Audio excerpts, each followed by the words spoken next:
You'll think the scarecrow is haunted. You'll assume it's some prank or a ghost story, but here's the truth. The scarecrow wasn't put there to scare crows.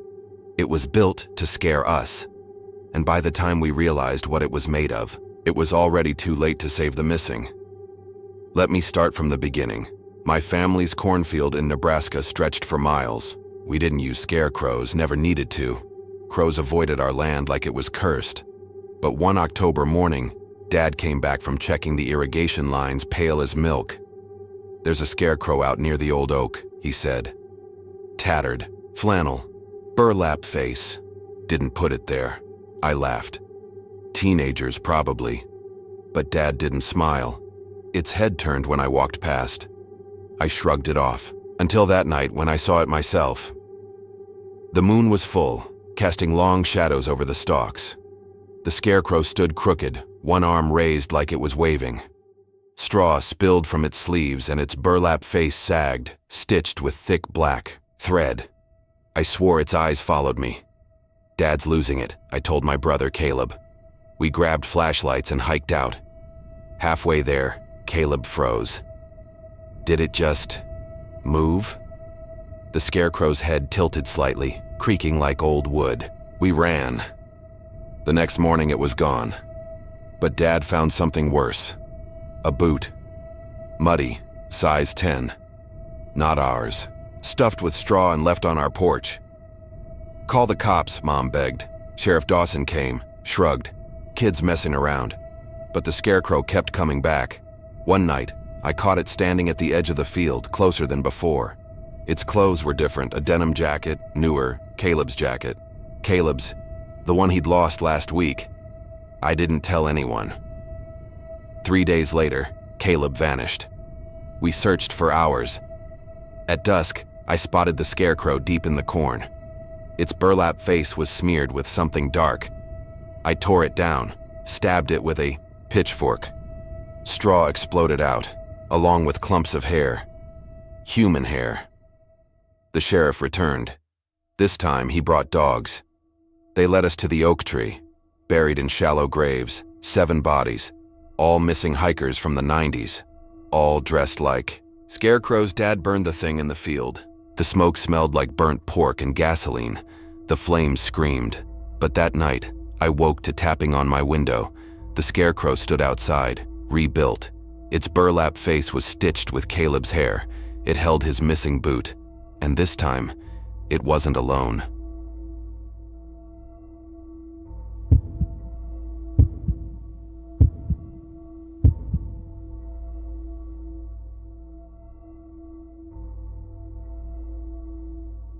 You'll think the voices in the maze are lost children. You'll assume they're harmless ghosts.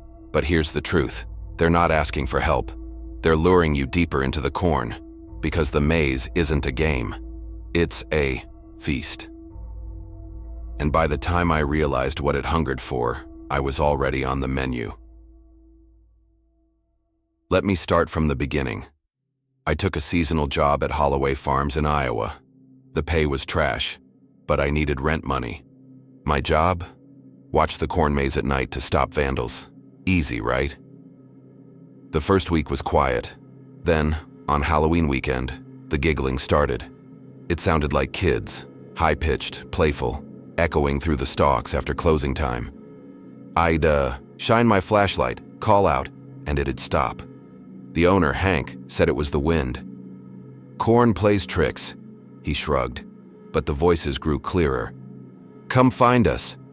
One night, a family got lost after hours. The mom screamed over the radio, "They're chasing us." We found them at dawn, huddled in the center of the maze. The dad's GoPro footage showed shadows darting between the rows, tiny hands slapping the lens. The mom swore a voice whispered, "Stay here forever." Hank shut down the maze. "Too many bad reviews," he said. But I needed the cash, so I stayed as night security. That's when the maze changed. Paths shifted overnight. New dead ends appeared. Cornstalks bent into arches like rib cages. One morning I found kids' shoes, tiny, worn, caked in mud, scattered at the entrance. Hank said they were props, but the soles were dated, 1934. The voices got louder. "We're hungry," they'd chant. Feed us. I set up trail cameras. The footage showed nothing but swaying corn until 3 a.m.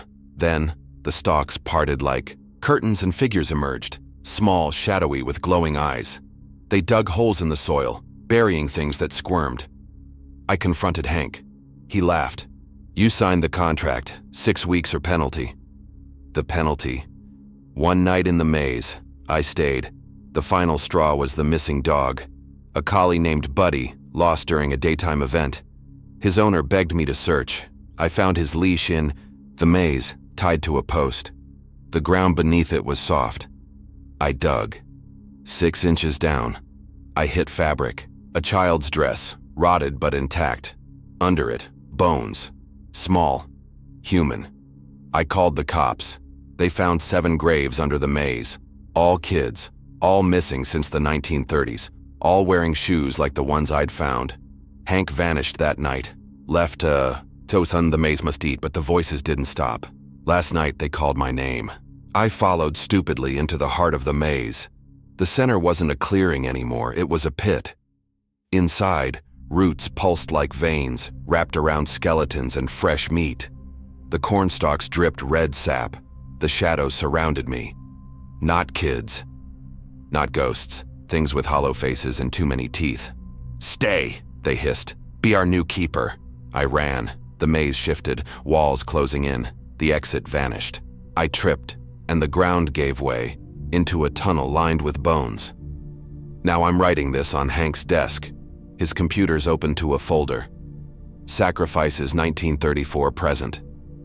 My photo's already in it. The maze is quiet tonight, but I can hear the stalks rustling outside. They're hungry again.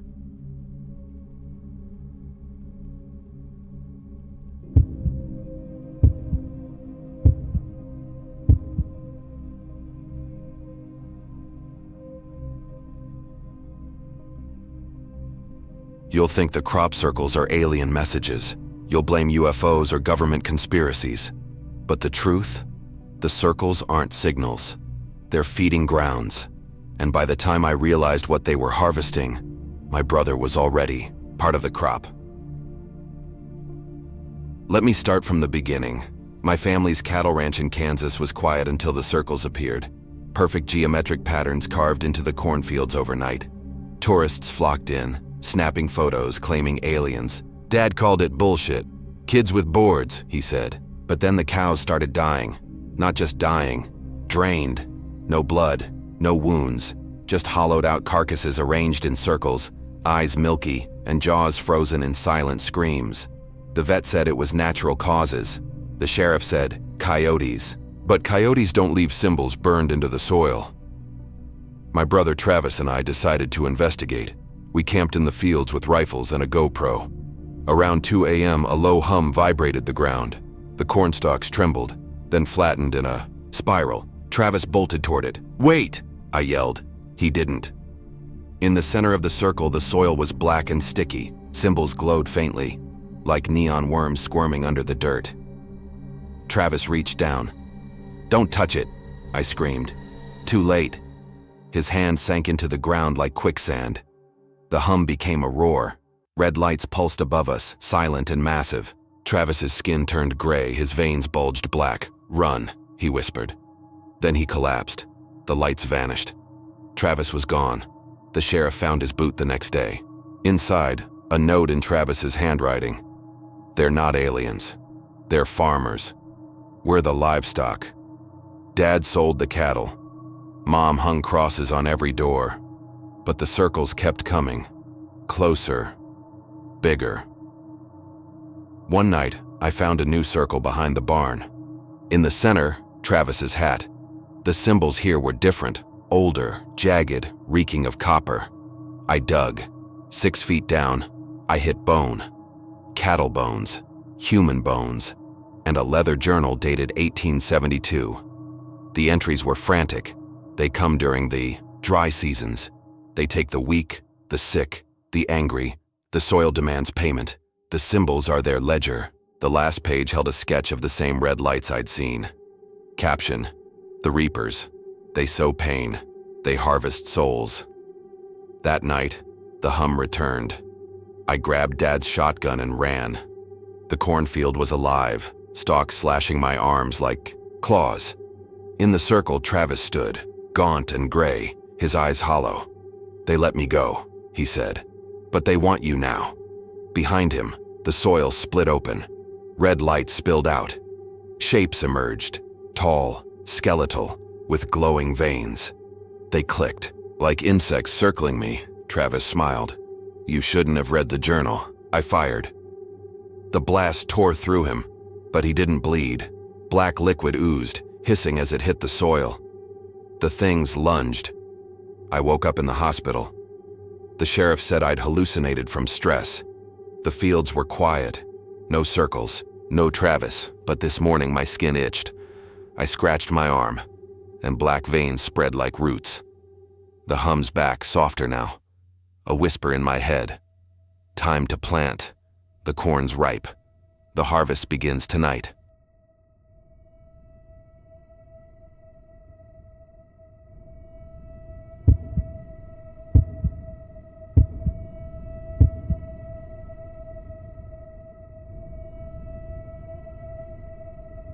You'll think the masked dancers are just part of the festival. You'll assume the storm drove everyone away.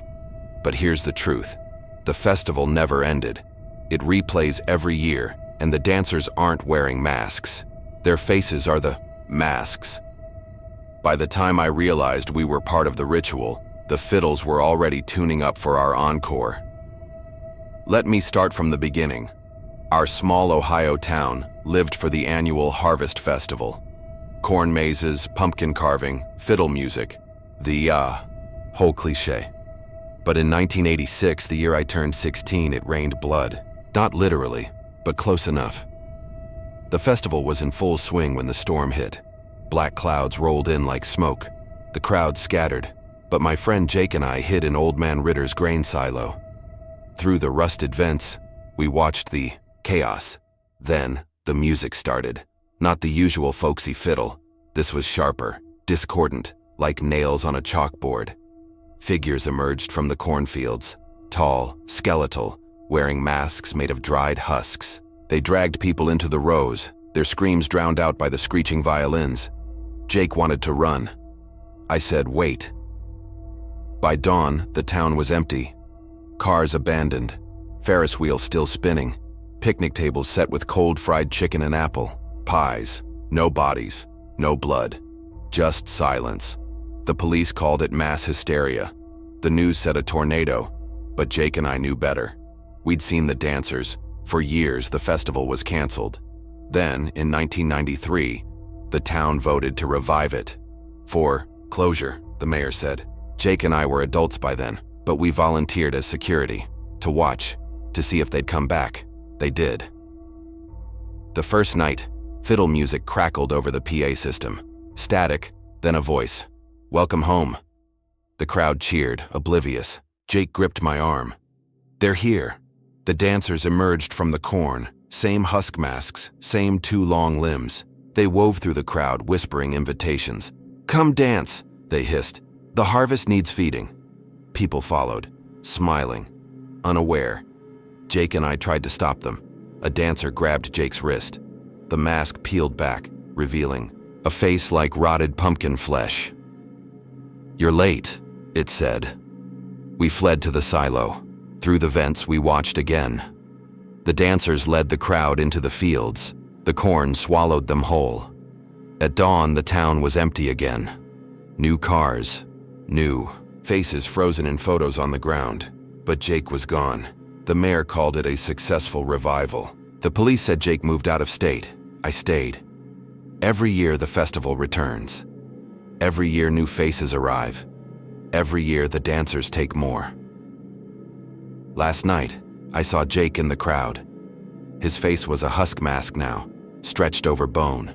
He waved at me, fiddle in hand, the music starting again. They say the harvest must always end, but the festival never does.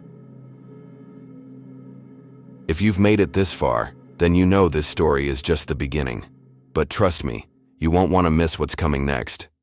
If you haven't already, hit that subscribe button and turn on the notification bell so you never miss a spine-chilling moment.